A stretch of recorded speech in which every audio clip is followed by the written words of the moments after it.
Ladies and gentlemen, may I have your attention, please? Our session is about to begin. Please turn on your camera. Thank you.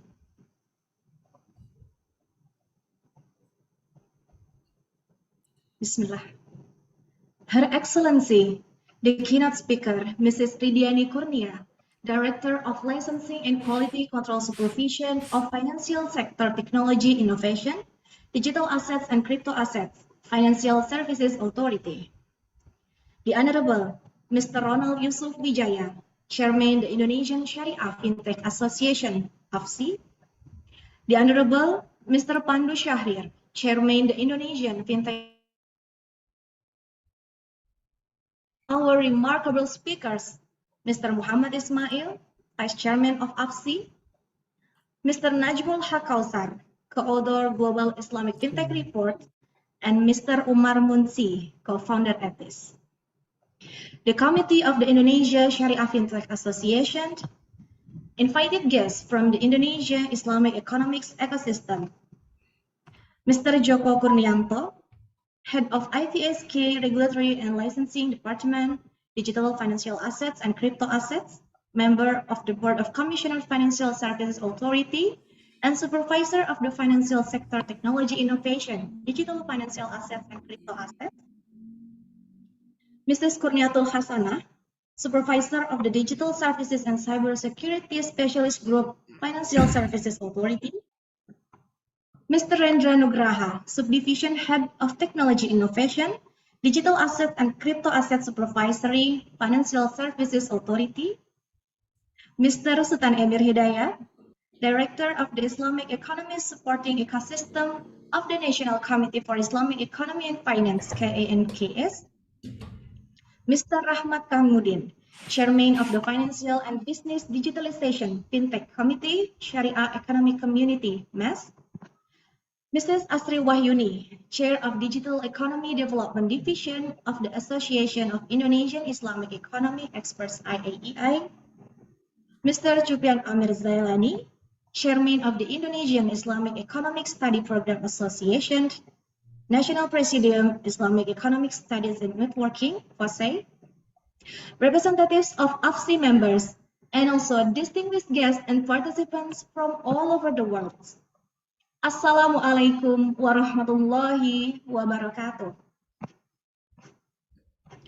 Alhamdulillahirabbil alamin wassalatu wassalamu ala asrofil anbiya'i wal mursalin wa ala alihi wa sahbihi ajma'in amma ba'du. Good afternoon from Jakarta. Welcome to the AFSI International Webinar with the theme Indonesia, the Epicentrum of Islamic Fintech Growth. It's a precious honor for me, Afida, to become your master of ceremony. Let's start this event by reciting Basmalah. Bismillahirrahmanirrahim. Ladies and gentlemen, before we begin, I would like to share the webinar rules of this event. Please pay attention. First, it is mandatory for all participants to have their cameras turned on during the webinar. And if you have a question, please utilize the Q&A column, chat box, or the raise hand feature. The moderator will read out your questions in the following format: name, institution, name of the panelist, and questions. To ensure a conducive event, it is expected that all participants maintain decorum during the course of the activity. The committee reserves the right to remove any participants who deems to be disrupting the webinar proceedings. The attendance form for claiming the certificate will be available in the chat box sections. Please note that only participants who are present until the end will be considered eligible for receiving the certificate. This webinar is the culmination of AFSI series of events during National Fintech Month 2023 or BFN. And we together will explore Indonesia's potential to become an Islamic Fintech epicentrum and how Islamic Fintech can grow up through an ideal ecosystem. The Indonesian Sharia Fintech Association collaborates with the Indonesia Financial Services Authority, OJK, the Indonesia Fintech Association, AFTEC, and the Indonesia Peer-to-Peer Fintech Association, AFPI, co-hosting the FN since 2020. That underscores our commitment to this industry-wide initiative. AFSI series of events is sponsored by PT Prudential Syariah Life Assurance, PT Quantum Metal Indonesia, and PT Dana Syariah Indonesia, and our partner sponsors and contributors. This event is also supported by Bank Syariah Indonesia, Bank Aladin Syariah, PT Pos Indonesia, Prudential Syariah, PISA, Bank DKI Jakarta, and AFSI honorary members. Without any further ado, the next agenda is we will hear the opening remarks from Mr. Ronald Yusuf Wijaya as Chairman the Indonesia Sharia Fintech Association AFSI. Mr. Ronald, the screen is yours.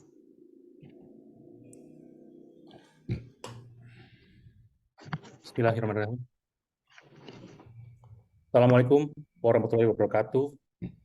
Good afternoon, ladies and gentlemen, esteemed guests and distinguished panelists, especially Bu Didit from the Indonesia Financial Service Authority. I'm truly delighted to welcome you to this insightful panel discussion on the thriving landscape of Indonesia as the epicenter of Sharia fintech growth. Indonesia's journey is a testament of how technology can be harnessed to align with ethical and Islamic financial principles, creating a harmonious synergy that drives our society forward. Our purpose today is not just to acknowledge this phenomenon, but to explore the dynamics that makes Indonesia a hub of Islamic fintech activities. In the next few minutes, we will delve into the heart of this narrative, understanding the challenges, celebrating the successes, and envisioning a future where Indonesia continues to be at the forefront of Sharia fintech growth. As we engage in this dialogue, let us not forget the human stories behind the statistics, the entrepreneurs who dare to dream, the investor who believe in the vision, the individual whose life have been transformed by the accessibility and fairness inherent in Sharia-compliant fintech solutions. May our deliberations today inspire us to foster innovation with integrity, to build financial system that leaves no one behind, and to ensure that the epicenter of Sharia fintech growth in Indonesia continues to shed positive changes across the global financial landscape. Thank you, and Assalamualaikum warahmatullahi wabarakatuh. Waalaikumsalam warahmatullahi wabarakatuh. MashaAllah, thank you very much, Mr. Ronald, for your very warm welcome and made us more enthusiastic about participating in this webinar. Ladies and gentlemen, now we welcome Mr. Pandu Syahrir, the chairman of the Indonesian Fintech Association, AFTEC, to his welcoming remarks as well. Over to you, Mr. Pandu Syahrir.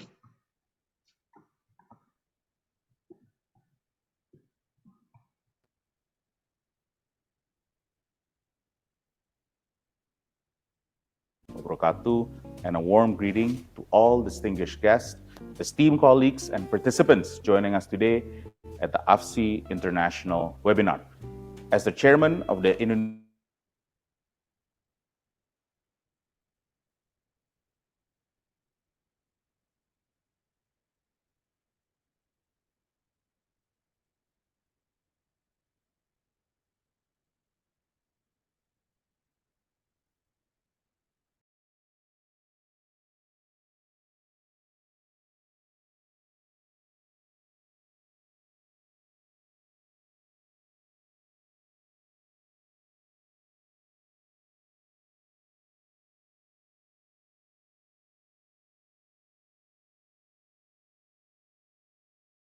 Assalamualaikum warahmatullahi wabarakatuh, and a warm greeting to all distinguished guests, esteemed colleagues, and participants joining us today at the AFSI International webinar. As the chairman of the Indonesian Fintech Association, or warmly known as AFTEC, I'm delighted to address you all today on the remarkable journey of Indonesia as the epicenter of fintech growth. In recent years, Indonesia has emerged as a dynamic hub for financial technology. And over the years, AFTEC has become an umbrella that has evolved significantly. We started in 2016 with 24 members, and today Our association has grown to over 330 members with more than 25 business models. Within this ecosystem, Islamic Fintech has also gained significant traction, underscoring the broader appeal of financial technology across various segments. Its parallel growth signifies that innovation is not restricted by conventional or Islamic boundaries, but is a shared journey of progress. One of the key drivers behind Indonesia's prominence in fintech is the country's commitment to financial inclusion. Indonesia, with its vast and diverse population, recognizes the importance of providing access to financial services for all, including those who may have been underserved in the past. Islamic Fintech, with its emphasis on ethical and inclusive finance, aligns perfectly with Indonesia's vision for a more inclusive financial landscape. Another factor contributing to Indonesia's prominence is the vibrant entrepreneurial spirit within the fintech ecosystem. Startups and established players alike have recognized the potential of digital finance, leading the development of innovative fintech products and services. The collaboration between AFTEC and AFSI is a testament to the synergy that can be achieved when associations join hands to drive the growth of the fintech industry. Our collective efforts aim not only to enhance the technological landscape, but also to contribute to the broader goal of sustainable and inclusive economic development. In conclusion, I extend my gratitude to Pak Ronald and the AFSI for hosting this international webinar and providing a platform for fruitful discussion. Let us continue working hand in hand to propel Indonesia's Islamic fintech sector to new heights, contributing to the well-being of our society and the global Islamic finance community. Thank you. Assalamualaikum warahmatullahi wabarakatuh. Thank you, Mr. Pandu Syahrir. One important point taken, the collaboration between AFSI and AFTEC and other stakeholders will be provisioned. Will be a provision for achieving the goal for Indonesia to become epicentrum of Islamic fintech growth. Ladies and gentlemen, distinguished participants, we have all been waiting for the keynote speech by Mrs. Ridiani Kurnia, Director of Licensing and Quality Control Supervision of Financial Sector Technology Innovation, Digital Assets and Crypto Assets at Financial Services Authority, to deliver her keynote speech. Without any further ado, Ibu Ridiani, the screen is yours. Assalamualaikum warahmatullahi wabarakatuh. First and foremost, let us express our gratitude to the presence of the Allah Subhanahu wa Ta'ala. It with His mercy and grace that we have given the opportunity to participate in today's seminar. Before I continue this speech, allow me to apologize because our commissioner member, Mr. Hassan Fauzi, is currently unable to attend this seminar because in the same time he has an assignment for our chairman. Furthermore, allow me to extend my appreciations to AFSI, all the panelists and participants of the AFSI's International Seminar for organizing this event under the theme Indonesian Epicentrum of Fintech Growth. We hope that this seminar, which coincides with the National Fintech Month 2023, can contribute the Sharia economics and finance, have a real impact on society, and strive to make Indonesia an independent, prosperous country and a leading Islamic economic center in the world. Ladies and gentlemen, Indonesia has significant potential for the development of Islamic economy and finance in the future. There are at least 5 aspects that serve a potential market for Sharia in Indonesia. First, Indonesia is the country with the largest Muslim population globally. Based on the Royal Economic Strategic Studies Center 2023, with a Muslim population of 240 million, Indonesian has immense potential to the development of Sharia economics and financial industry. And then second, Indonesia has a largest Sharia economic ecosystem. Based on data from Ministry of Finance in 2023, the market value of halal industry in Indonesia reached about 2,000 trillion rupiah, growing by 40% from the previous years. This growth driven by the halal food, halal fashion, halal tourism, and Sharia finance sector. The development of Sharia economy is also expected to be accompanied by the increased financial activities and transactions within it, utilizing Sharia financial services. And then third, the substantial number of the productive age population. The urban middle class millennial generation estimate by the 2030, the millennial generation will reach 70% of the productive age population. Financial service providers in the Sharia sector are expected to optimize that millennial generation in developing innovative products and services that suit society's need. And then fourth, high internet user number.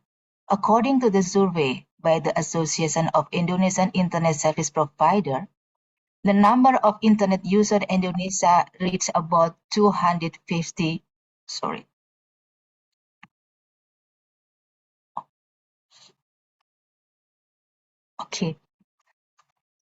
And the fourth, the high internet user number, according to the survey of the Association of Indonesian Internet Service Provider, the number of internet in Indonesia reached 215 million people in the period of 2023 until 2022 and 2023. The extensive internet coverage unadopted facilitate the Sharia finance industry in expanding the reach of the served various segments of the population, thereby the expanding of its reach to serve various segments of the population, thereby increasing the market share in the Sharia finance. Fifth, growth in Sharia financial assets in Indonesia.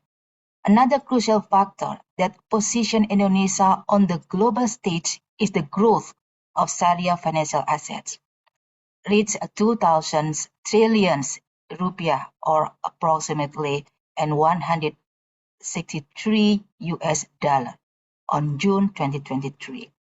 These figures indicate the growth of 30% year-on-year with the market share of 10% of the total national finance. We are all aware that digitalization is inevitable. The increase in digital lifestyle is driven by COVID-19 pandemics, which has changed human behavior and interaction and transactions. The physical meeting has decreased, replaced by virtual meeting, and digitalization has become a new business options. In the Sharia Economy Master Plan 2019 and 2024, Indonesia envisioned become a global center of Sharia economics. Therefore, the ecosystem of Sharia economics and financial activities is needed with the Fintech playing a crucial role in it. This urged the Sharia finance industry to adopt and innovate to meet consumer needs and more efficient, secure, and fast digital services while prioritize health factors. In this context, we feel that the necessity of the Sharia finance industry to ride the wave by leveraging information or digital technology development.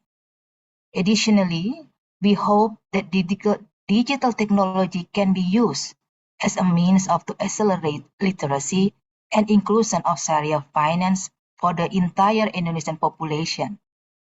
During that master plan, we expect that the Sharia finance industry to play a more optimal role in supporting national economic growth, especially in the post-pandemic area. The digitalization of the financial services sector is expected to strengthen the Islamic economy in Indonesia and build synergy among financial service providers, such as Islamic banking and Fintech, which can collaborate to extend loan to remote area, particularly in the unbanked or unbanked population. And ladies and gentlemen, the OGK has undertaken various initiatives through different programs and policies to support the acceleration of the Islamic economy and finance through fintech. These initiatives are aimed to creating the healthy, secure, and reliable Islamic fintech ecosystem, as well as promoting the use of Islamic fintech to enhance financial inclusion and economic growth. The following are some of OGK initiatives to support the acceleration of the Islamic economics and finance through financial technology. One is development of regulation related to the fintech to ensure that fintech operates safely, transparently, and fairly, including the application of Sharia principle for the Islamic fintech. And then formation of the Islamic fintech ecosystem to enhance synergy and collaboration among associations and players in the Islamic fintechs, and encourage the development of Islamic fintech products and services. Empowerment of the MSCs through Islamic fintech to improve this access to financing, thereby promoting economic growth. And then socialization and education on the Islamic fintech for the public to enhance understanding of the Islamic fintech, enabling optimal utilization. In addition to the initiative carried by the OGK, the role of association of the fintech providers operating in the Sharia sector, in the case of AFSI, is also crucial.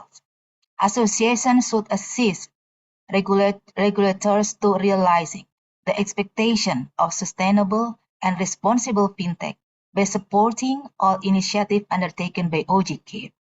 Associations are also expected to commit to complying with the regulation set by OGK, developing industry standard and association operations, supporting OGK's work programs, and then implementing consumer education and protections, as well as domestic and international cooperation.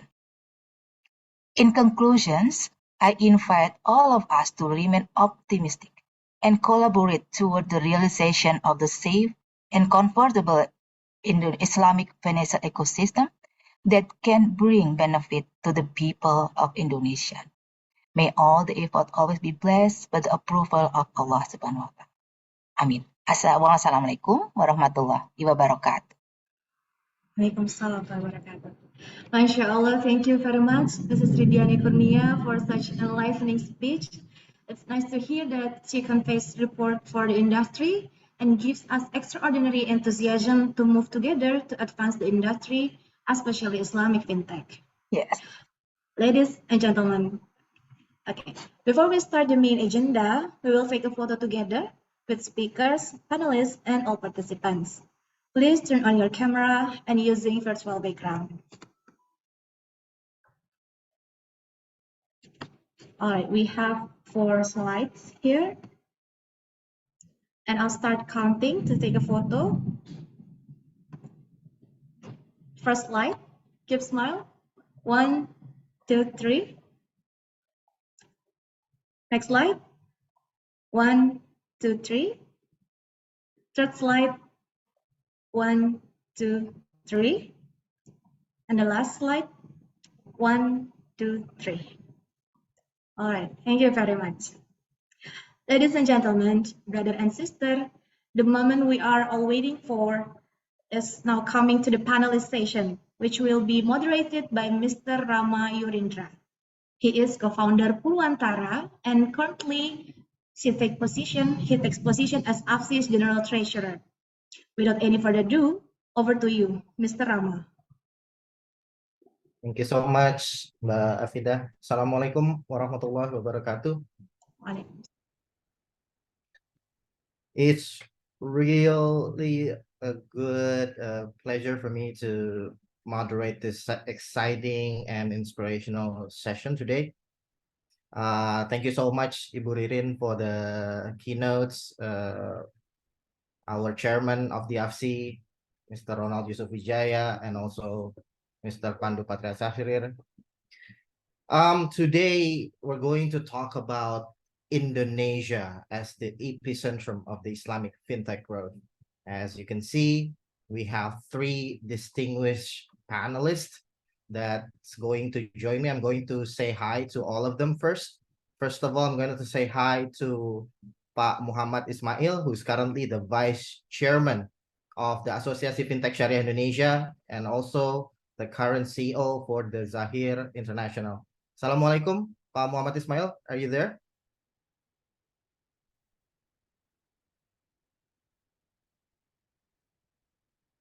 Pak Muhammad Ismail, are you there? Not yet. Okay, move on. I'm going to say hi and assalamualaikum to our next distinguished panelist, the gentleman that actually published the very well-known Dinar Standard Global Islamic FinTech Report. Assalamualaikum to Mr. Najmul Haq Kausar. How are you, sir? I think it's still muted.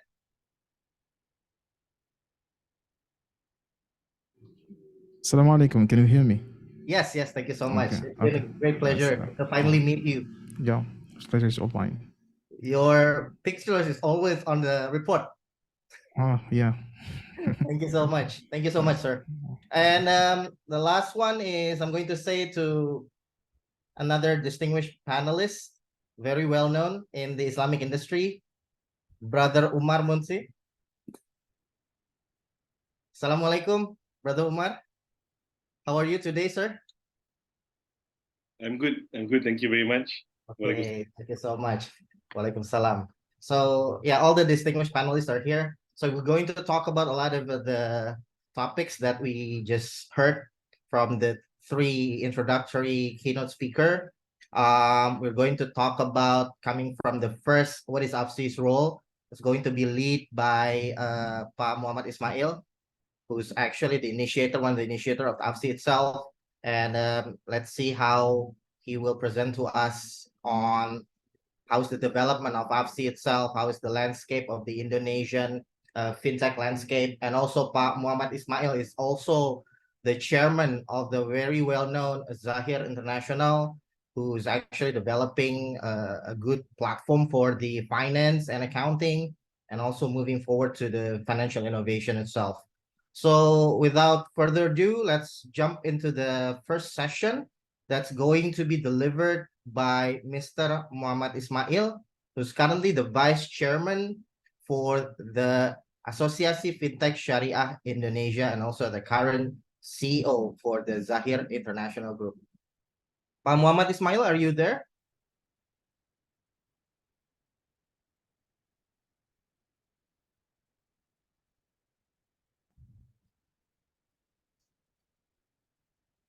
I think he hasn't joined yet.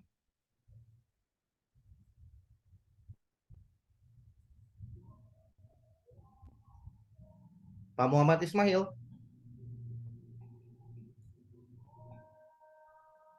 Okay. I think okay, the secretary will ask me to move to the second panelist. I think because Pak Muhammad Ismail is still not joining us. So I think I'm going to give this first session to the distinguished gentleman from Dinar Standard, the senior consultant for the Dinar Standard that actually published the Global Islamic FinTech Report. They're very famous everywhere, and especially because Indonesia has a great exposure there. Hopefully this year, the report will be good for Indonesia. So let's hear more. And I'm going to give this session to Mr. Najmul Haq Kausar, Senior Consultant for the Dinar Standard. Yeah, The time and lot. place is yours, sir. Go ahead. Thanks a lot, Pak Rama Yulindra. Assalamualaikum warahmatullahi wabarakatuh, everyone. Great to see all of you today. And thanks a lot for AFSI for inviting Dina Standard in this webinar. So, no, I'm excited to talk about something that's really shaking up the financial world, which is fintech, and for our webinar's purpose, Islamic fintech. So I've been asked to talk about a few things, so I will try to touch a bit on every one of those. So what's the big deal about Islamic fintech? Well, it's like a fresh breeze. We're seeing a remarkable blend of traditional Islamic finance principles with cutting edge tech. This isn't just a niche thing or a buzzword thing. It's increasingly becoming a significant part of the modern Islamic financial landscape. From digital banking to ethical investments, Islamic fintech is making waves by offering services that are not just technologically advanced, but also ethically sound. We have Pak Omar Munshi here, whose ethics is also like one of the pioneers in this field. And it's not just about banking. Islamic fintech is diving into all sorts of areas, crowdfunding, digital payments, you name it. There's a real push for innovation here, which means more choices for consumers. And totally in tune with the whole ethical finance trend, today more and more people and businesses want to invest responsibly. And Islamic fintech just fits right in. So as Pak Yurindra mentioned, the growth of the sector as we tracked in Dina Standard. So just a few years back, it was like a small blip on the financial radar. But according to our last GIF report, the OIC countries' Islamic fintech transaction volume was estimated to be 79 billion USD in 2021. So this is not just all OIC countries. We took a proxy to which sort of represents the OIC country Islamic fintech. So those was 25 selected countries, which we will be expanding this year's report, which will be coming out this January, inshallah. And the largest countries in terms of estimated transaction volume were Saudi, Iran, UAE, Malaysia, and our beloved Indonesia. And index, the GIFT index, which listed Malaysia, Saudi, Indonesia, UAE, and UK as the top 5 most conducive ecosystems to Islamic fintech in the world. So the updated figures and the rankings will be, inshallah, out in January. So now let's switch gears and talk about what's fueling Islamic fintech's growth and the hurdles it's facing. So it's a mix of really exciting developments and some tough challenges. So this is based on the surveys that we've been doing for SGI, GIFT, etc., and the interviews that we've been conducting with the industry trailblazers. So the first up is the drivers. So there's this rising wave of demand for ethical Sharia-compliant financial solutions, and people aren't just looking for any financial service anymore. They want something that aligns with their values and religious belief. And we have seen it being played out in the recent crisis that's happening in Gaza. And we found out that in our SGI report, especially the survey on the Gen Z or the Muslim youth, that they are increasingly more aware or more conscious about where their money is being channeled to, how it's being used. So in Islamic fintech, since it's catering to those, so it's hitting that sweet spot perfectly. But it's not just about ethics. We're also seeing this amazing digital transformation. Islamic fintech isn't stuck in the past. It's riding the wave of cutting edge technology. But it's not everything is not just a bed of roses. So there's the flip side. The flip side is the challenges. As per the responses we received in our last GIF report, the survey, there is the consumer education issue. It's one thing to have great financial products, but it's another to make sure people understand and trust them, especially with the blockchain, cryptocurrency, and etc., and some of the scandals that's been plaguing them in the global sphere. So Islamic fintech needs to bridge that gap and helping consumers get an understanding and proper understanding, and they have the role to play. That they need to be upright, they need to be transparent. So and also they need to educate the consumers so they get on board with what it offers. And there's the big one, which is the access to capital. Like any booming industry, Islamic fintech needs funds to grow and innovate. But finding that capital, especially in a way that sticks to Islamic principles, that's a tough nut to crack. And the last one of the top three is regulation. with any financial service, especially something as innovative Islamic fintech, you need a solid regulatory framework. It's all about trust, right? So it's understandable. This is a very fast evolving landscape, but the regulation and the regulatory authorities need to keep up with this fast evolving landscape. So if people are going to put their money into the services, they need to feel confident that okay, it's safe, and the regulators are watching. They're being prudent, pragmatic, etc. So they can feel confident that it's safe, secure, and also in line with Sharia law.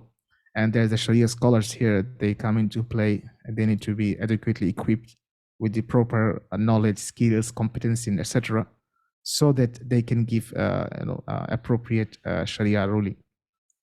Now coming to Indonesia, Indonesia is not just another player in the game. It's more like a rising rock star with its massive Muslim population and a booming tech scene. Indonesia is taking huge strides in Islamic fintech. It's not just keeping up, but actually setting the pace, setting the trend in this growing industry. And we observed that when we were tracking the developments. So first of all, we can consider Indonesia's unique position in the Southeast Asian region.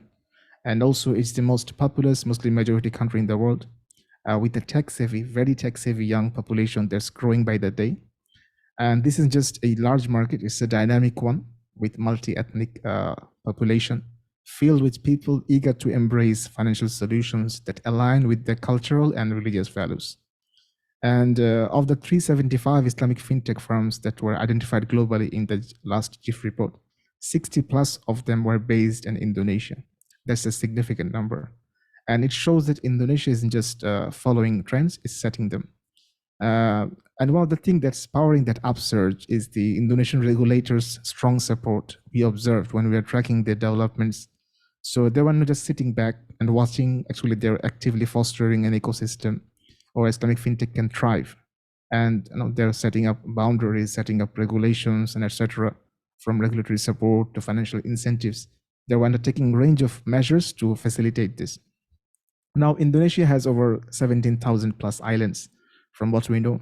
And fintech is the way to provide financial services to all so that it can reach all the people of the Indonesia. And so let me share an anecdote on this note. We interviewed Junaid Wahid of Wahid for our SGIE this year. And we asked him about Wahid's growth in Malaysia. Wahid had a lot of virality in Malaysia. And he mentioned that there were two main factors for it, according to his understanding. And he mentioned that the second factor was that they found out that they had a huge rural uptake, meaning the people in the rural Malaysia, they were increasingly subscribing to Wahid, and they're putting their money in Wahid application, so Wahid management. So almost 50% of their clients are from rural areas. So that it warranted them to have a closer look into this. And they saw that there's almost no bank branches, traditional bank branches, be it conventional, be it Islamic, in the rural or remote areas. And there was no one, almost no one catering to those people. And they were the first fully digital investment app for those areas and for small amounts of money management. And usually rural people are also more skeptical about the modern financial system. Sometimes they prefer to keep their money under their bed. So when Wahid came in and the Malaysians in the rural area, a large part of them being youth, saw the adverts, saw the social media posts, and then they downloaded the Wahid app and they felt in tune or in home with this. And this led to a quick, significant growth. I think this analogy or this example can be applicable in Indonesia's case as well. Indonesia has a huge rural population, but it's also tech savvy. There are a huge youth population living in those rural areas who are tech savvy. And they have small amounts of money that can be used. There can be many avenues. So I think this is something that's similar to Indonesia's case as well. So to wrap up, we are at a pivotal moment where companies like Hijrah in Indonesia, they're not just entering the scene, but are thriving with significant funding, as we saw from their series of fundings, the rebranding from Alami to Hijrah. And then there are these collaborations, like in Malaysia, we saw between Castrol and Bank Islam Malaysia. And I think, and we think this is the way forward, creating synergy between the Islamic fintechs and traditional banks. So Castrol and Bank Islam Malaysia, they collaborated, and it ended up creating a synergy, and it can redefine what Islamic fintech can achieve. And moreover, Islamic DeFi and blockchain are not just knocking on the door, they're actually kicking it open, if I may say so. We can think of facets, zero-fee trading or Takadao, halal DeFi takaful solutions. They're not just innovative, but they have the potential to transform the industry and take it to the next level. Now, talking about the investors, it's not just about the returns anymore. It's about making investments that are sustainable and aligned with religious values. However, ensuring transparency in these tech-driven financial products and addressing data privacy concerns, which is very important, it remains a significant challenge. It's crucial to navigate this to maintain investor trust and keep this innovative investment train chugging along. And if we look at the broader picture, regulators is also playing a pivotal role. They can actively foster innovation, synergy, Islamic finance, and fintech. And this can lead to accelerated growth and position their respective countries as global tech-based Islamic finance hub. But like everything, there's challenges. So balancing innovation with financial stability, balancing innovation with consumer protection, and ensuring equitable distribution of benefits remains crucial. So regulators, they face the challenge of fostering an environment which is conducive to innovation while ensuring financial stability and consumer protection. And I think there is also the role of sandboxes that can be used to experiment with the cutting edge products, new products, while keeping them in a sandbox. So once the regulators are satisfied, they can put it out in the open. So this path is like walking a tightrope, balancing on one side the things pushing it forward, the demand for ethical finance, digital innovation, and global collaboration. And on the other side, the challenges it faces from educating consumers to navigating the tricky waters of regulation and access to capital.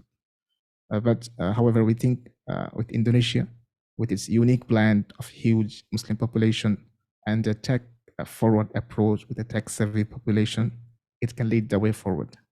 That's all from me now. Thanks, everyone. Assalamu alaikum.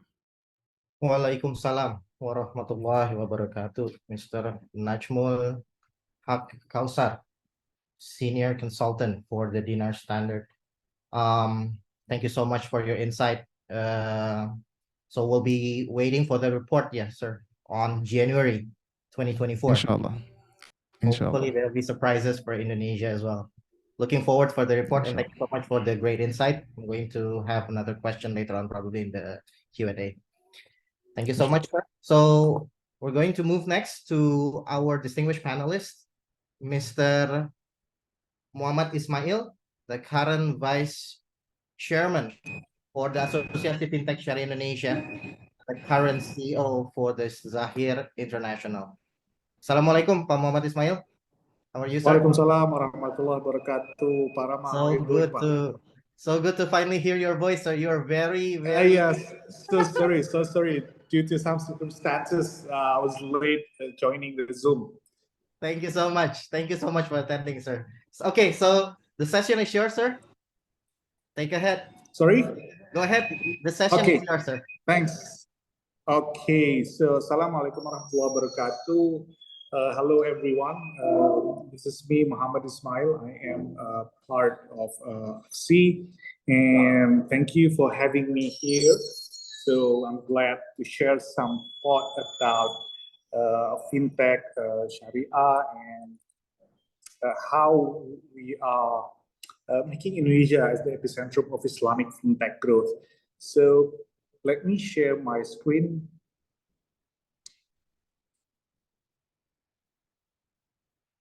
So, or can anyone share my screen from there, maybe? Pak Dika?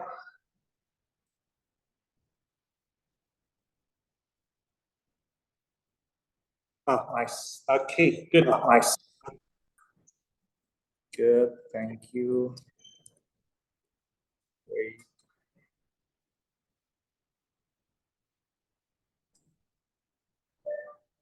Okay, nice. So, Bismillah, let's start.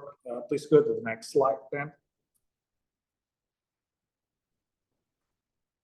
Yes, so this is the outline of my presentation. I have like 15 minutes or 10 minutes to explain to you the slides, and we'll have the discussion on the Q&A session then.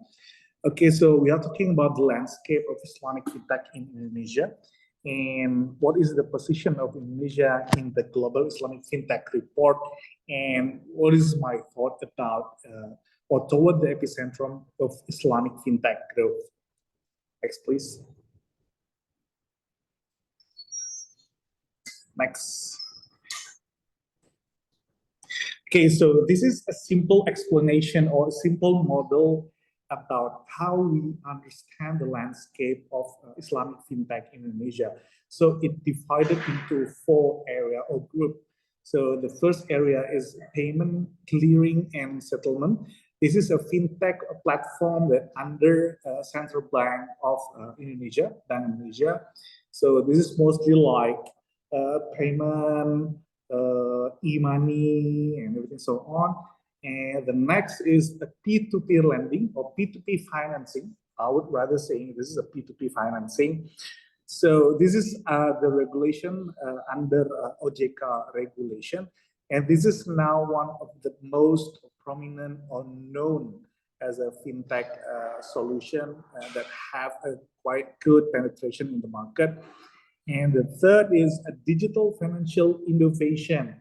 And we need to understand that this digital financial innovation, I think this is one of the best approach by OJK by using the regulatory sandbox or sandboxing approach to fostering, to enforce the innovation in the fintech industry in Indonesia.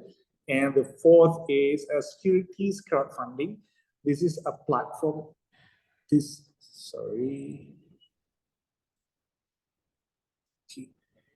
So the fourth is securities crowdfunding. This platform is work almost like an exchange, a stock exchange in a smaller way that you can raise money up to 10 billion rupiah. Okay, next please. Okay, this is the number of fintech player or fintech Sharia player in Indonesia. In the cluster of payment, we have 5 companies, and we have 7 in P2P financing, and we have 7 companies in securities crowdfunding, and 14 companies at the digital financial innovation. So if we compare relative to the number of population in Indonesia with its complexity that we are facing right now in the economy, we might say that these numbers we need to increase. Maybe we need to double or triple these numbers to acquire, almost more than 20 million Muslim population in Indonesia. Next. Okay, this is the achievement from the Islamic fintech in Indonesia. From the P2P financing, we already disbursed around 7+ trillion rupiah. And from the securities crowdfunding, we just disbursed around 400 billion Indonesian rupiah.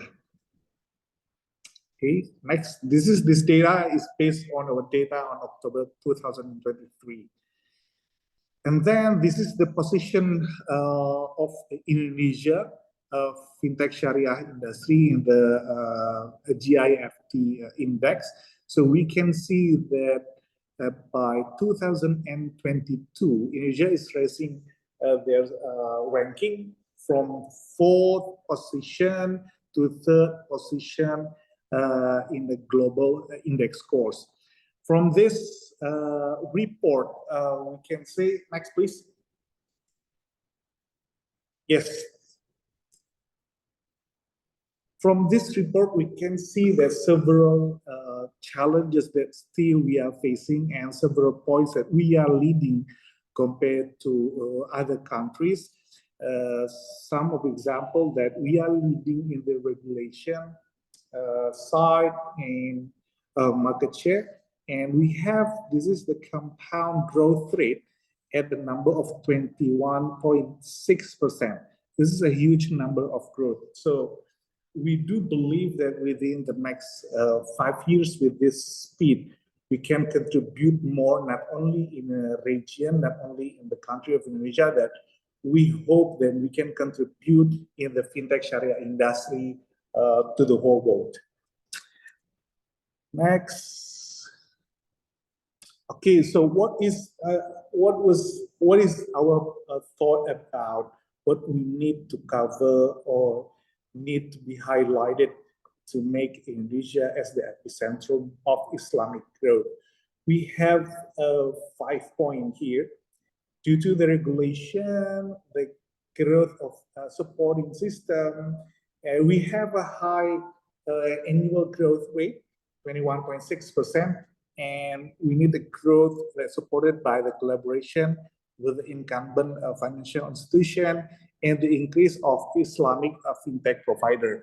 So actually, I want to highlight that in the regulatory framework, we need a clear and supportive regulatory framework that accommodates Islamic finance principle, and it's crucial. And the regulation should encourage innovation while ensuring the compliance with Sharia principles. And with the sandboxing approach by OJK, we do believe that this is one of the best approach we are using right now to encourage the regulatory framework in the future. And then the other things I think we need to support the education and awareness.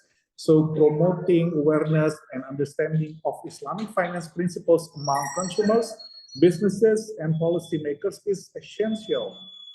This includes educating the public about the benefits of Islamic fintech and how it aligns with the finance principles. And the third, I think this is the collaboration with Islamic scholars. This is important since, you know, collaborating between fintech companies and Islamic scholars is vital to ensure that financial products and services comply with Sharia principles. We have some observation that the market are still asking about the compliance of fintech Sharia company with Islamic regulations. And the other point is, and this is important, is the access to funding. So providing access to funding for Islamic fintech startup, I think it's crucial now, and it's crucial for the business and for the growth of fintech Sharia. This includes support from financial institutions, venture capital, and government initiatives. So as the fintech players now, we need to be actively, you know, lobbying the government, giving more understanding to financial institutions, venture capital, so we can have an easier access to funding to support the fintech Sharia. And the other or the last thing, what I believe is the partnership and ecosystem building. So fostering collaboration between Islamic fintech companies, traditional financial institutions, and other stakeholders can create a supportive ecosystem. Partnership can enhance the reach and impact of fintech solution in this country and region, and of course in the global context. So I think that's our view and my point of view. So we can talk further then and have a discussion on the Q&A session. Back to Pak Rama. Thank you. Alhamdulillah, thank you so much, Pak Muhammad Ismail, for giving us the insights of how the Indonesia fintech landscape and the ecosystem and what it takes to move forward. Pak Ismail, what do you think the results will be on the next report in January? Do you think Indonesia can increase their position? What's your prediction, sir? Well, I am in between at the same rank, or it will be getting better. Okay. 2 points that we need to highlight. First is the talent. We need to make sure that we have enough talent to support the industry. And the other things is the access to funding. So since during COVID and until now, we are facing challenges in, fundraising to support those fintech with their innovation to bring fintech solution to the market with its complexity. Thank you so much. Thank you so much, sir, for the insights. You're most welcome, Param. Okay, we'll be going to discuss further in the Q&A session now. We're going to go to the last panelist. Our distinguished panelist is Brother Umar Munsi, very well known in the Islamic Global Alliance. Global Fintech Alliance has a lot of initiatives. Currently the co-founder for the Ethics Group, who's been globally, Ethics globally right now, I think in several countries right now. So let's hear it from Brother Umar Munsi on how is the landscape as the global company right now, as one of the leading fintech global players. Your insight is there, sir. Go ahead. The time and session is yours, Brother Umar Munsi. Right, thank you very much, the organizers, AFSI and everybody else. What I will do in these few minutes that I have is to just share some insights, because I believe I have a unique perspective, being the founder of Ethis, one of the two founders. I'm sure you all know the other founder, and also in the Islamic Fintech Alliance as the chairperson, and we have members, founders from around the world. So a little bit about my background, in case some of you are not aware. I'm Singaporean. I'm living in Indonesia, in Malaysia right now, but I used to live in Indonesia for about 6 years in the past, and that's where I met Pak Ronald back then when we were younger. So I have a global perspective as well as some understanding of Indonesia, because Ethis is running in Indonesia, and I used to live in Indonesia, and I've been doing business in Indonesia for about 15 years. At the same time, I travel a lot to the Middle East and to other parts of the world. So one thing to share is that in general, while there is a lot of recognition of Indonesia as a destination, as a hub, as a market, in general, there is still a lack of, I would say, deeper appreciation or understanding of the value and potential of Indonesia as either a market or a hub, right? And that's down to a little bit of maybe a branding issue or branding challenge for Indonesia, right? Because the rest of the world may not necessarily have much business in Indonesia or interact with Indonesia much. And so their view of Indonesia can be quite limited. Now, nonetheless, I have identified 3 points that I'd like to share today, which I believe are very critical and will will strengthen, not just put, but will strengthen Indonesia's position as a leader in Islamic fintech. Because right now, as a leader, it's mainly a leader because it has many players, because it has some growth. Compared to other countries, it's faster, it's more dynamic, and so on.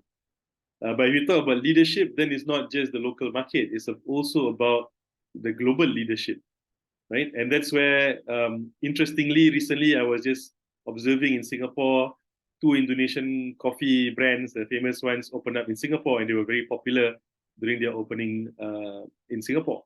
So I was wondering, that's quite interesting, because typically not so many Indonesian brands go overseas, right? In Malaysia, in Malaysia, Gojek, I'm not sure it's in Malaysia. No, I think it's in Malaysia.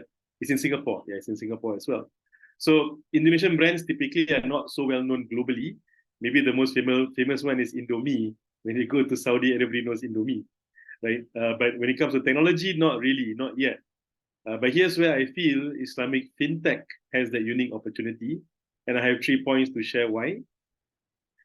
Firstly, it's about how, although still small, or relatively small, right? Islamic fintech in Indonesia, I believe, is still at an early stage, right? Early stage because there's so much growth that can and inshallah will happen. But it's still at an early stage, although compared to the rest of the world, it's quite significant compared to the rest of the world. Now, one key point, my first key point, is about how Indonesia has and can, inshallah, do a lot more in terms of bringing innovative, impactful, sustainable Islamic finance concepts to life, right? In countries, for example, like Malaysia, I'm based in Malaysia, and I chose Malaysia as a place to live in because Malaysia is leading when it comes to Islamic finance.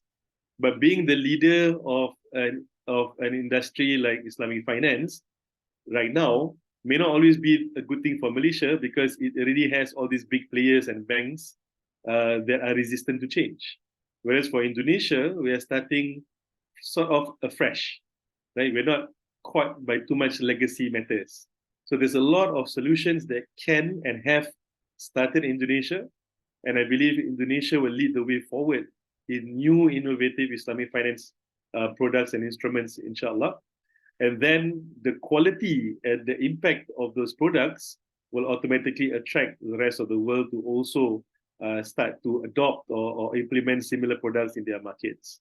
Right? So that's the first point about Indonesia being still quite young. So when you're young, you can adjust and you can be nimble, you can be innovative. And because of the need in Indonesia, the market in Indonesia, Islamic fintech will only grow. Now, my second point is an interesting point. For Ethis, we have our company and our staff, our employees in Indonesia, locally in our office. For our global side, we also have Indonesians who work remotely with our global team. And to be very frank about it, compared to many countries that we have been working with, Indonesian talent is good. Now, just now, earlier on, there was a mention of not enough talent, and that's true. Right? There needs to be a lot more effort to develop talent in Indonesia, especially if the talent wants to become international. Things like, being more familiar and comfortable, confident in English, and so on. But there's another opportunity here where Indonesia has, especially in today's modern world, the potential to be a provider of technology and talent, right? For Indonesia, growing big in Indonesia and potentially at any stage, exporting it or sharing it with the rest of the world. So that's my second point on local Indonesian talent. Now, I have one last point, which sort of overlaps with my first 2 points, but I feel this is a very fundamental macro point.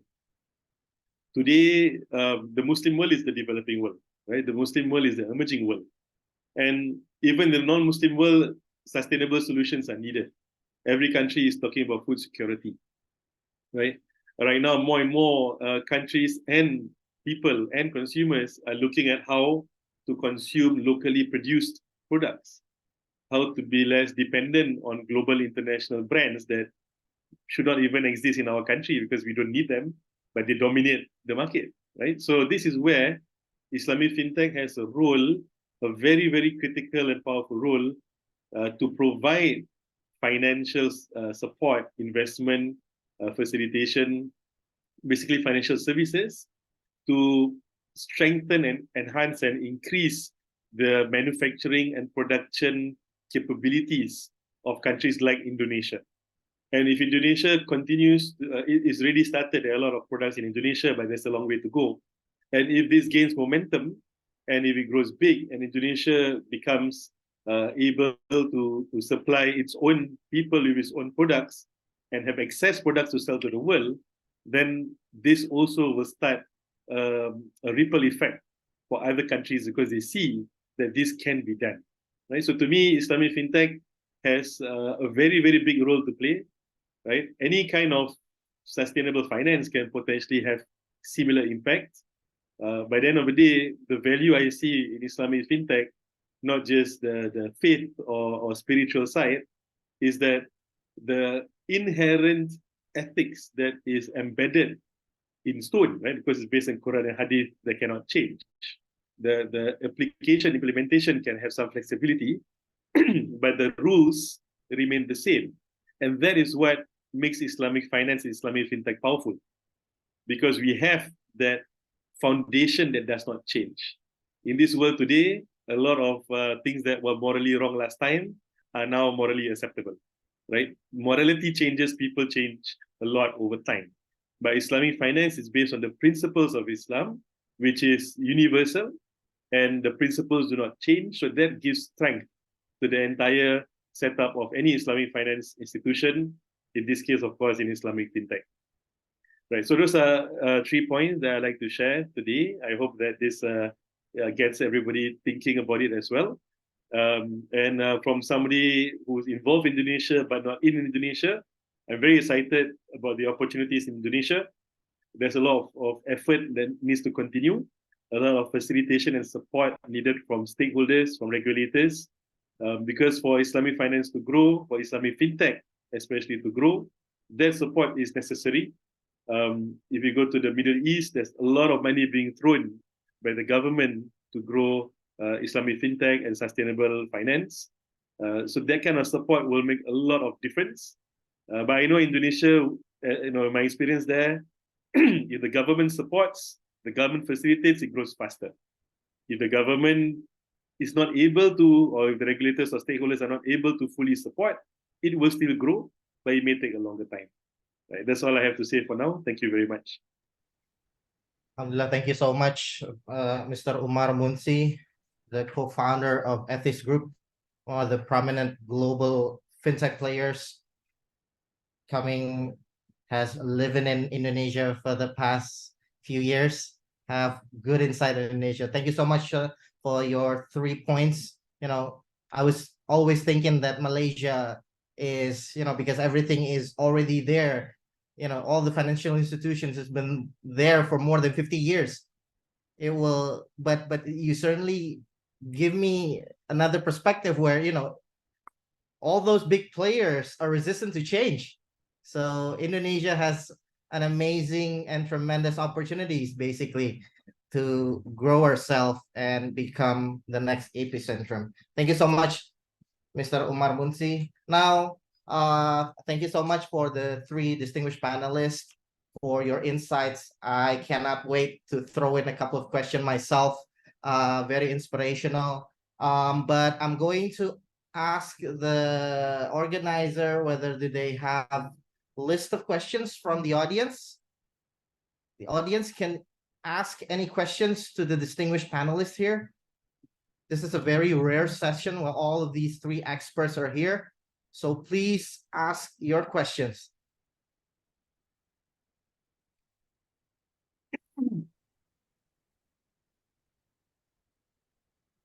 Okay, I don't think we have a question yet. Let me ask you a question then, for Brother Najmul, Mr. Najmul. Yeah, I would like to ask you, sir, you mentioned about, some of the challenge, or actually the education, the access to capital, and the regulations. So me myself as a fintech players, accessing to the capital, just like what Mr. Muhammad Ismail mentioned, which are the countries that actually already have a sustainable, investor environment in the global, investor ecosystem that can be catered specifically for the Islamic fintech. Because, I've spoken to a couple of venture capital, they're mentioning, they don't have any, a good role model, and also the second one is there any listed fintech players that are already listed somewhere that can be, benchmark for other fintech players in your experience, sir? Can you give us a couple of 2 cents for that? Okay, thanks a lot, Pakrama Yurindra. So regarding the access to capital, as Pakrama Munshi mentioned, compared to the conventional fintech, the access to capital in the Islamic fintech space is much more limited. And we only hear maybe a few like Wahid and Hijra and Tamara and very Takada and very few others which had access to capital, and the others they had in spite of access to capital they have made able to make some progress. But even in the jurisdictions where there was supposed to be more investments or more access to capital, like in some GCC countries, we had not seen that much investments in Islamic fintech in general, except for very few, like Wahid had investment from PIF, etc. But other than that, we had not seen any that can be called a benchmark. And the second thing about the listed company, you'd be glad to know that within a standard, we are working on creating an Impact Intel GIF database where there will be a list of 100 top companies based on a few factors like their market value. Not market value, that doesn't mean that is the publicly traded value, because not all of the Islamic fintech are publicly traded, like Wahid and etc. They are private. So regarding a few factors, we will be valuing them based on a few other factors, and also their number of subscription, etc. And this will be a proprietary database, and we are thinking of launching it in a limited scope in January. And after we get enough data, enough insights, we will be expanding the database, and maybe we will be launching it in mid next year, inshallah. Okay. And this will serve as a reference point for both the investors and also the Islamic fintech players when they're trying to benchmark themselves against any other player or any other jurisdictions. Okay, thank you so much, Mr. Najmo. So hopefully in the coming years, we're going to see a couple of listed players out of the 100 lists that you already made, inshallah. Thank you so much for your answer. Now, next, I'm going to ask Pak Muhammad Ismail, what is what are the initiatives that AFSI is currently doing to create an ecosystem that are conducive for the growth of the fintech Sharia in Indonesia, sir? What are the initiatives that are already being done by AFSI? Okay, thank you, Parama. This is a very good question. So, well, if we put on the tables, we have a lot of problems, and we need a lot of initiatives to make sure that to support this fintech industry growth in Indonesia. But if we ask to a point or to choose what biggest problem that we think if we can solve this, it will give an impact to the industry, is the awareness. Okay, so we have an initiative to push all the main program to communicate to the people, to to academic institutions about what is fintech Sharia, what is and how fintech Sharia is important, what is the difference between fintech conventional versus Sharia. So currently we have a specific or dedicated program to acquire academic institution, universities. Okay, so we are working together with those universities, providing workshop knowledge to all the students. Okay, so we are focused about how to bring awareness about fintech Sharia to the next level. By we expect that this graduated universities will be our agent of change when they are entering the job market, entering the industry. They already know what is fintech and how is the business model, how is the ways, and who is the player in the industry. Right. So currently we are working with several universities, and we are we have a target to at least we bring the workshop, the classes about fintech Sharia to at least 10,000 students or university students every year. Wow, amazing. So we hope within the next 2 or 3 years, we can see that the industry are growing by having those talent in the market. Excellent, excellent, excellent. Thank you so much, Muhammad You're Ismail. most welcome. Excellent initiatives. I'm part of it as well. We do a lot of literacy Yes. moving forward. So hopefully we will get more talent, just like what Brother Munsi mentioned about, Indonesia can export the tech and also the talents. Pak Muiz, there is another question from the academia. In terms of the research, what would be the area of research that needed for the development of Islamic fintech in Indonesia or in the global scope? What can an academician contribute more to that area? I think you can answer this. Good, good. Very good question, too. We need more research on how we can penetrate the market. Okay, so when we are talking about the market penetration, well, I think it's not an easy thing. We need to understand the behavior.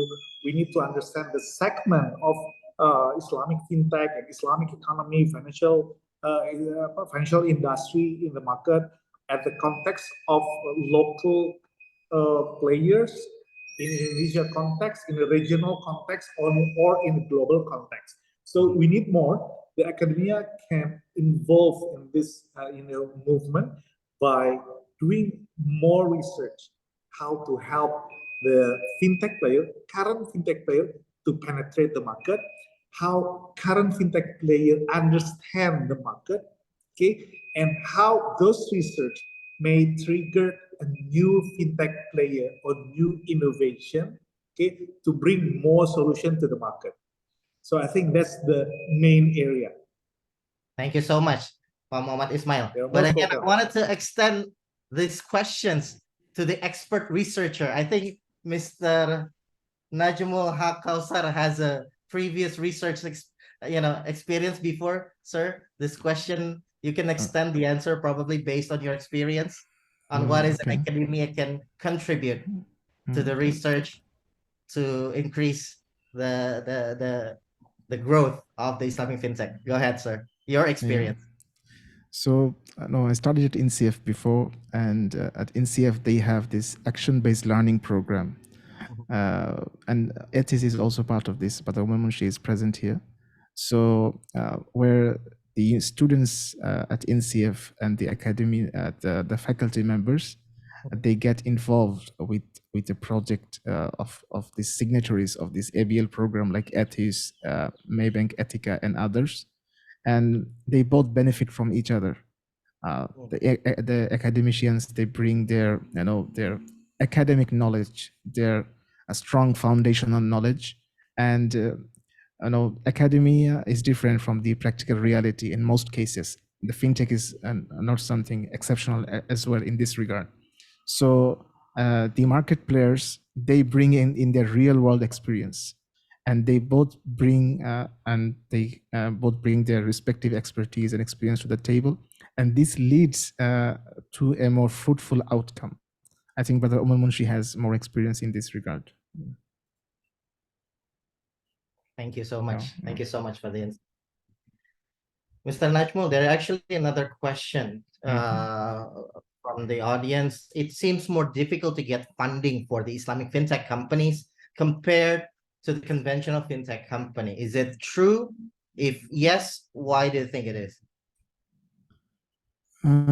This one, I think this leads, this goes back to the education and the awareness of the investors, and also lack of regulatory support or regulatory incentives, because investors are putting their money in. If they don't know what they're getting their money into, and the regulators themselves, they seem confused, and it's not conducive at all for regulators, for investors putting their money in. So I think the main factors is is the regulatory infancy. The regulators at in the infancy level. I think this could be the main reason. Okay, thank you so much, sir. So I'm going to move next to Mr. Umar Munsi. There is this question from the panelist, from the audience, sir. One of the obstacles to the growth of the Sharia fintech is access to capital. what can you suggest to share with fintech founders? All right, thank you.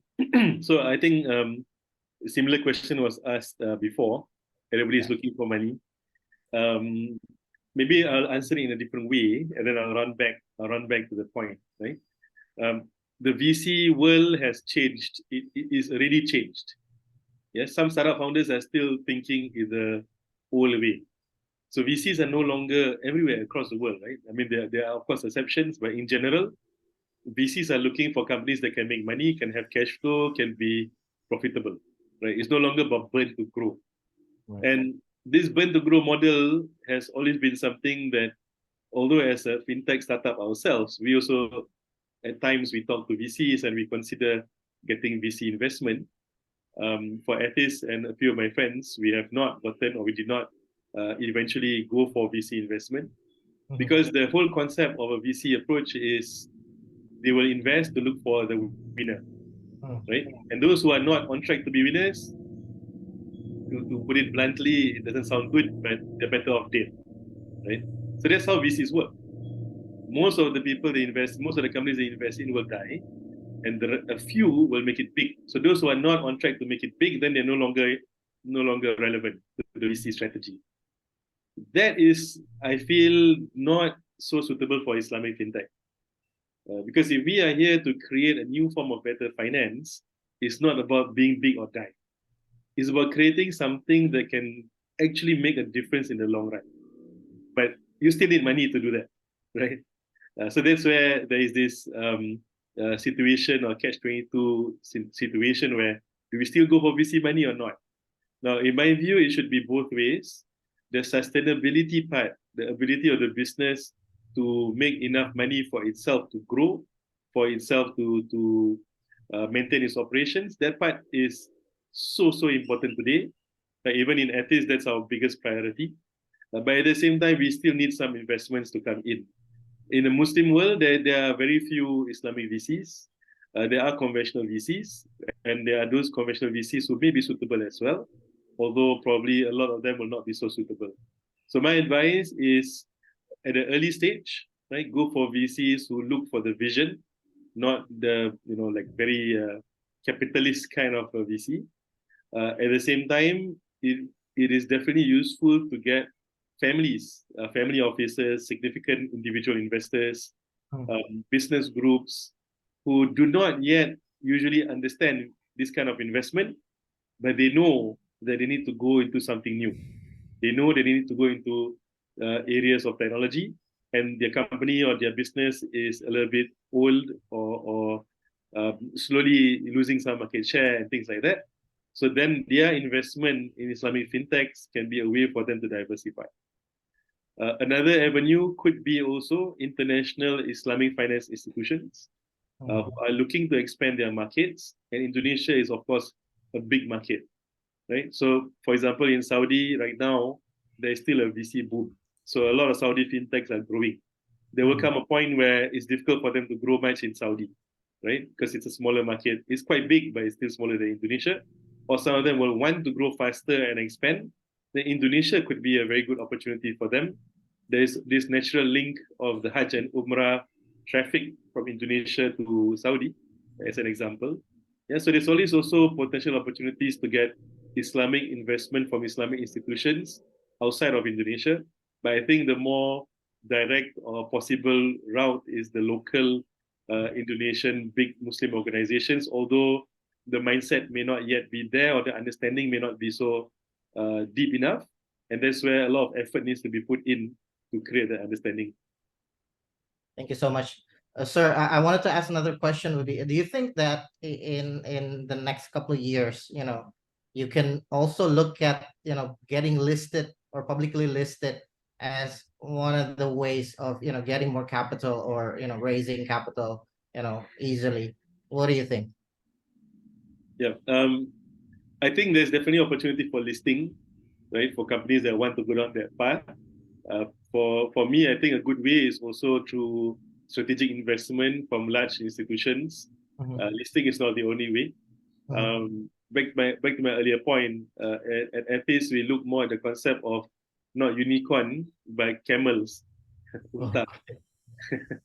I think Pak Ismail will be more familiar.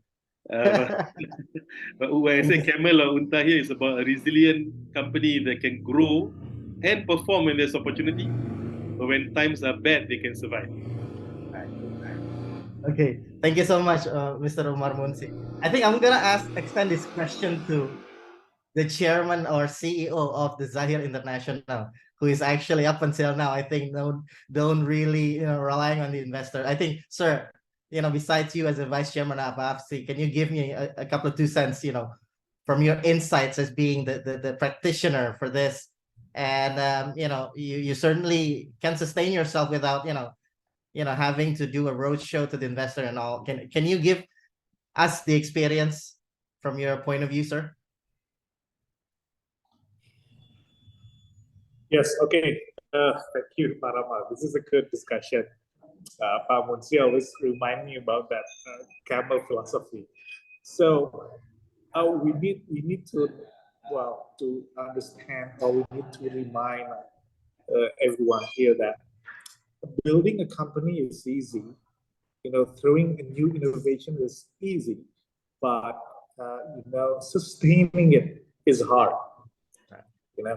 There is a good and bad situation, mostly bad, but you need only one shot, one good situation, and you will forget about all the obstacles, all the challenges. And the strategy based on our experience is we need to really focus on solving very clear and small problems. Okay, so start with a very small and iterate those solutions from time to time and keep focus. Don't compare yourself with any other companies. That's the point. And I'm also trying to answer Pak Jamil's question about whether we need to focus on the Indonesian market or we need to go abroad. I think we need a baby step. Start to focus on, don't talk about Indonesia. Indonesia is huge. This is a big country. So start with focusing on some small target market. For example, let's talk about pesantren only, or by a geographic area, say, let's start with West Java or Java only solution or Sumatra only solution. From that area or from that solution, if it works well and give enough traction, then we do believe that we have a strong fundamental to move forward to a bigger area or bigger market. So that's approach that we need. And instead of saying that our solution is for all, we need to say that our solution is for X, Y, and Z. So we need a specific target market to solve before we are talking about a bigger and wider area or solution. Thank you so much. Thank you so much for the You're insight. most welcome, Parama. Let me extend the question to the other panelists. There is this question: which one should be more important on higher priority for an Indonesian Islamic fintech company serving the whole country, as Indonesia is a very big country, or expanding overseas? I would like to extend these questions to Mr. Najmul Haq Kausar and then move forward to Mr. Umar Munsi. Yeah, I think first of all, the priority should be local, getting a very good local presence, balancing everything, catering to even Indonesian people. But I don't think any Indonesian Islamic fintech has managed to cater to all of Indonesians as of yet, right?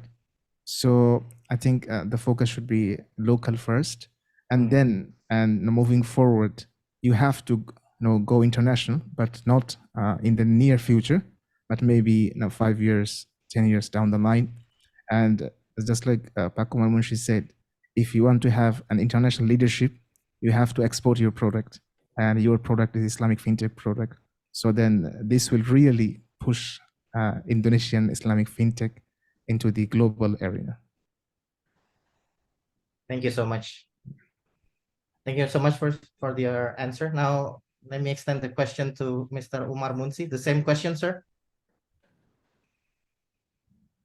whether to prioritize Indonesia or expanding overseas? You have certainly these answers, the Yes, I think experience. naturally the local market will come first. But there's also, depending on the fintech, right? There's also potential to, when you say expand, it need not be setting up your own company and trying to do it overseas. Mhm. It can be sharing knowledge, technology, or even some talent to joint venture overseas, right? So, for example, let's say, I'm just giving a random example. Let's say Nigeria, they're looking for solutions. They're looking for solutions, so they go through. Yeah. Okay. Thank you. So if Indonesia has solutions for them, let's say a better example would be the Maldives, right? So the Maldives is also, it's a very tiny country, but it has a lot of islands. Right? So there's some similarity there. So some solutions in Indonesia may be applicable to the Maldives. So, especially technology providers or operators, they can expand at, in theory, any point in time through joint ventures or license agreements with other countries, right? But in terms of building up an actual business from scratch and growing it, the local market will of course come first. Okay, thank you, Mr. Rowan. I want to ask you another question. Would be, you are currently operating in many other countries, sir. I mean, I've heard that Ethis right now is also expanding to Oman, to other part of the region. What are the challenges that you face currently in operating in all the other areas outside of Southeast Asia? Sure. Well, every country is different in terms of how the regulators interact with us, or how strict they are, or how difficult they can be.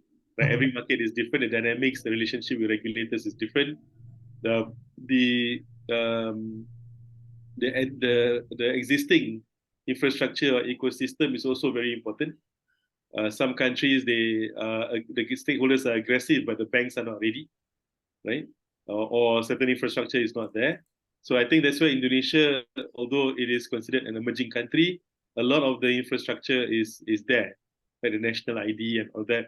In many countries, it's still not available, especially in emerging or developing countries. I see. The other challenge, of course, is localization. Right? So there it's very important to have good local partners who understand the people, who understand the market as well. Yeah, so it's not easy going international, but definitely whatever experiences and value that is created through doing business in Indonesia will be an advantage when you go to another country. Okay, thank you so much. Thank you so much for the answer. I have another question from the audience with regards to the global Islamic fintech ranking. I'm gonna ask these questions directly to Mr. Najmul. What are the indicators in the ranking of the GIFT? Well, yeah, thanks. So this is a good question. So we have a total of 19 indicators for our GIFT index. So they're across 5 different categories. So those are talent, regulation, infrastructure, Islamic fintech market and ecosystem, and capital. So these are 5 categories, and in total we have 19 indicators across all of those 5s. And to name just a few, one could be that the first of all, the ICT use, the collaboration for the infrastructure. For the talent, we have the employment in knowledge intensive services, tertiary enrollment, university rankings, graduate in science and engineering, just to name a few. And we obtain this data from established secondary sources to whom we have agreements with. And then we put those in and we do sanity check and we review those by industry players who are actually working in their on the ground. We do sanity checks, we give them weightage, and that's how we come up with the ranking. Okay, thank you so much for the answer. Another question from the audience? Is there another question? Go ahead. I want to ask Mr. Muhammad Ismail. There is an insight that was given by Mr. Uman Munsir with regards to Indonesia branding is not really well known outside of Indonesia or other part of the region. Is there any initiatives coming from AFSI or even the government or the regulators to overcome these issues, or is this issues relevant in your case? Yes, I can say that what Kumamushi said or mentioned is true. So we still need an effort to make sure that we have a good branding about Indonesia and its fintech Sharia. But still, if we are talking more realistic from the business perspective, before we are going anywhere, we need to make sure that we become a winner in this country before we penetrate to any other region. Okay, so by having a good solution, a good penetration, I do believe that when we are talking about the Muslim population, Indonesia is the highest Muslim population. So if we have a good story, a good solution, we have a good use case or case studies about how the fintech Sharia can contribute to the economy, to the small and medium business in around 60 million small medium business in Indonesia, then the story will spread, of course. And those other countries, of course, we do believe and learn more about how Indonesia has been doing with its fintech Sharia. That's my point of view. Thank you so much, Muhammad Ismail. I think we have a question from AFSI's Executive Director. Let me just read the mentioning. Pak Umar Munsi, you mentioned earlier about branding challenge. Can you please elaborate in more detail? In your helicopter view and based on experience in doing business in many countries, what can we do better in this branding part? This is to complete the answer from Pak Muhammad Ismail, because I believe so many initiatives done under the radar, but not shared extensively. On the other word, we are not promoting ourselves. Would like to hear from Pak Munsi and as well from Brother Najmul on the specific issues. Yeah, so I think those points are all accurate. The world does not know enough about Indonesia. Yeah, for those who do know, for those who do come to Indonesia, they are quite amazed. Different parts of the world, their exposure is quite limited, especially to Indonesia. And for example, in the Middle East, in Saudi and in Dubai, they know more about Indonesia based on their limited interaction. Is, for example, there's a lot of people working there from Indonesia who are working as home, what you call it, takeaway helpers, or working in construction and things like that. So they just know that about Indonesia. But when they, for example, if they go to Jakarta and they see the buildings and the roads and the infrastructure and the size, then they're quite shocked. They had no idea that Indonesia, Jakarta is like that. Then when they know about the for example, let me give you an example. A big Islamic finance institution, I met up with the founder recently in Malaysia. He knows Malaysia very well. And he knows Indonesia because he gives charity. Right? He has a few orphanages in Indonesia that he supports. And when I talk to him about the potential of Indonesia, his mindset is, oh, Indonesia is to receive my charity money. And I tell him, no, it's a business opportunity. It's a big, big market. So when I give him the statistics, then he was like, oh, it is an opportunity. Right? So even someone who already knows Indonesia may not see the business commercial opportunity, right? Because the perception may be that Indonesia is a developing country, right? But Indonesia is not just developing anymore; it's emerging. It's an emerging powerhouse, right? It's just that people who don't read that data or that statistic, they don't know. So the storytelling, I think somebody mentioned, the storytelling and awareness is very important. And I think KNEKS in the past did do a lot of international webinars, which actually helped a lot in creating more awareness about Indonesia. I think it's good to see more of that. Yeah. Thank you so much, Umar Munsi, on the answer. I would like to extend the question to Mr. Najmul Haq. Go ahead, sir. Sorry, what was the question again? Yeah, about the branding of the Indonesia itself globally, the challenge. What do you think? Okay. Is that relevant?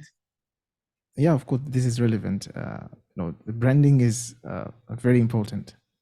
Even if you look at the conventional arena, and not just in financial technology, if you look at Tesla, you see the way the branding is done, and also other that they're not paying dividends, but people are having faith in them. Even when they were not turning out products, there were a lot of backlogs in pipeline. But because of the branding, the way Elon Musk has this vision and the way he was able to communicate this vision, and this really built up a branding that and a faith that we can count on this, and maybe not this year, the next year, the Tesla car, supposed car, will come out, and he delivered.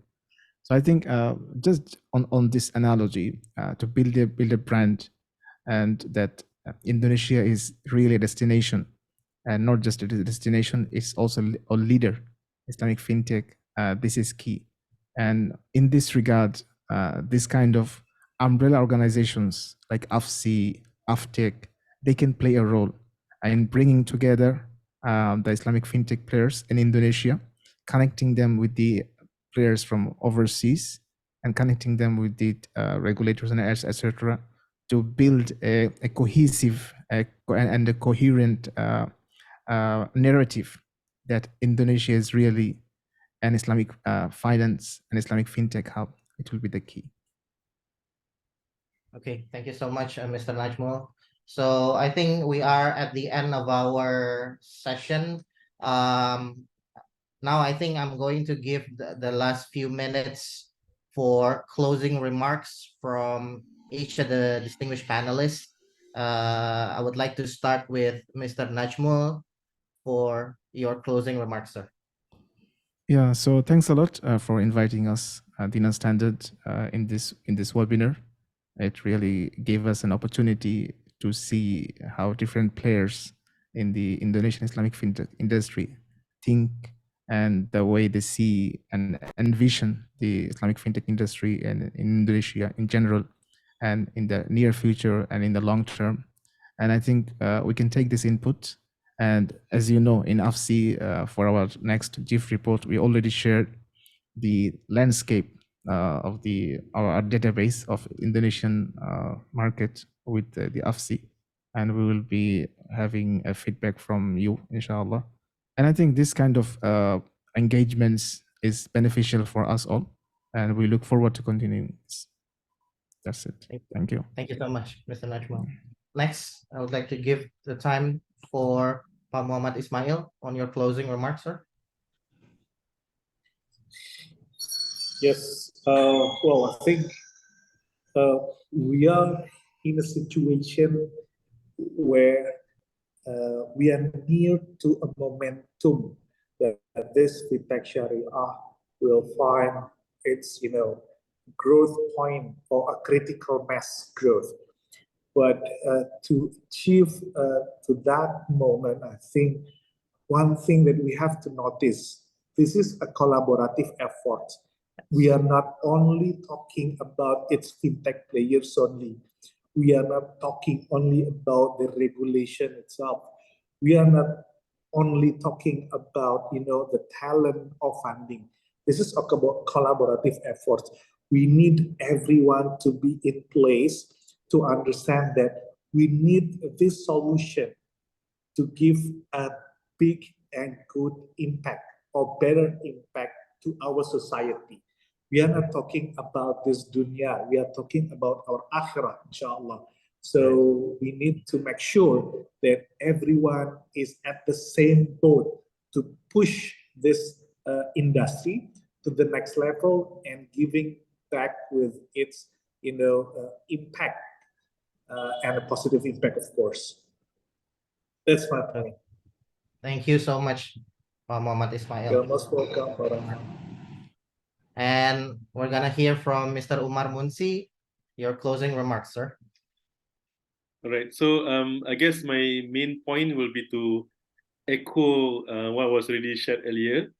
Maybe with the additional perspective of, for Indonesia, I think the main way to be to move forward is to lead, right? To continue to lead by example, to lead by local success, which will automatically, of course, not necessarily automatically. I mean, with local success, then that can be amplified and known globally, right? And then from there, it can inspire or create global opportunities for the rest of Islamic fintech.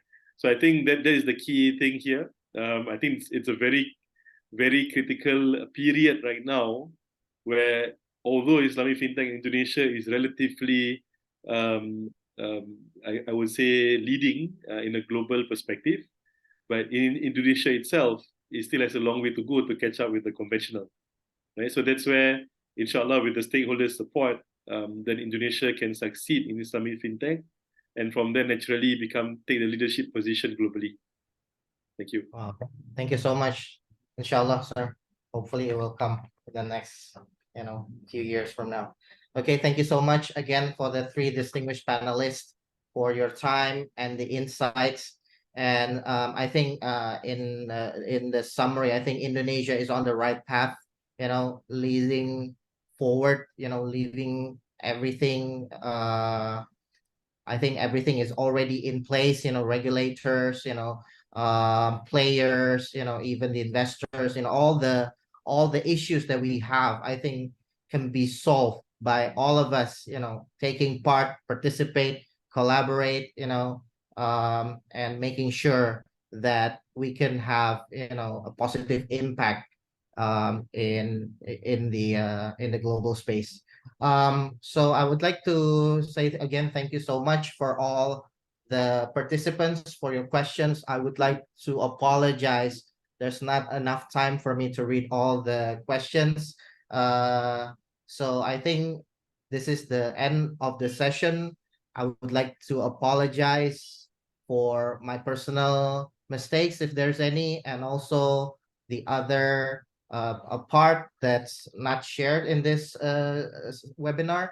So I would like to say thank you again, and I'm going to give this session back to the MC. Thank you so much. Wabillahi taufiq wa hidayah. Assalamualaikum warahmatullahi wabarakatuh. Thank you so much, panelists. Assalamualaikum warahmatullahi wabarakatuh. Thank you, speakers, Pak Umar, Pak Najmo. All right. MashaAllah, thank you very much, Mr. Rama, and all the distinguished speakers. Alhamdulillah, we got enlightenment from the speakers and such a very fruitful discussions. Ladies and gentlemen, as we approach the conclusion of this webinar presented by AFSI and graciously supported by our esteemed sponsors, there are PT Prudential Syariah Life Assurance, PT Quantum Metal Indonesia, and PT Dana Syariah Indonesia.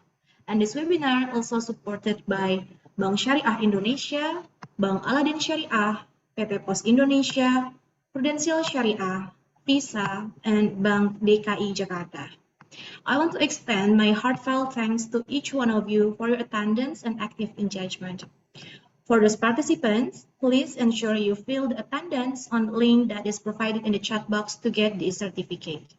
Stay healthy, stay inspired, and always support Islamic fintech. And thank you for your active participation.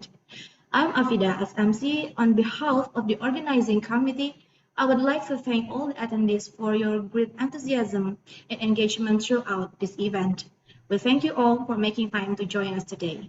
Assalamualaikum warahmatullahi wabarakatuh. Waalaikumsalam warahmatullahi wabarakatuh. Terima kasih. Thank you so much, Pak Muiz. Thank you so much, Brother Umar. Thank you, Pak Rama. Thank you so much, Pak Najmo. Thank you so much. Thank you. Thank you. Thank Thank you you, so much, everyone. Pak Afida. Assalamualaikum. Thank you. Salam.